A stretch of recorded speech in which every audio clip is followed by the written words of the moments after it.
Anillee rakkoo akka keetii san qaba. Kunoo kanaafin soodaa kana dhuguu jira. Soodaa Ameerikaa irraa dhufe. Akkas taatu gaa salphaadha naafis kennaa gaa Doctor. Tole homaa rakkoon qabu garuu tokkoffaa jaartiin tee maal akka jaallattu beekuu qaba. Lammaffaa saayiziin isii hangam takka akka ta'e beekuu qaba jechuudha. Hedduu sii kennee akkasiillee miituun barbaadu. So jaartii tee fidii koottu boru. Hai maaliifin jaartii tee si fidaa'u? Fayyaan qabdu Doctor Tolaa akkam akkan jette? Qoricha kana jaartii tee soolaaliin sii kennuu hin danda'u dhiifama.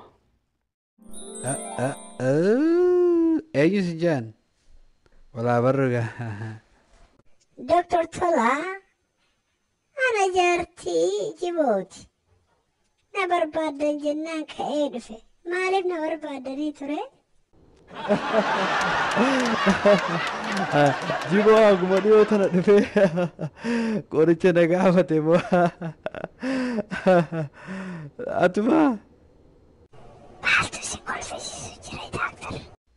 qoricha isaa ajajee kana na kaafisiisu jira soda Duuba qoricha isaa maali?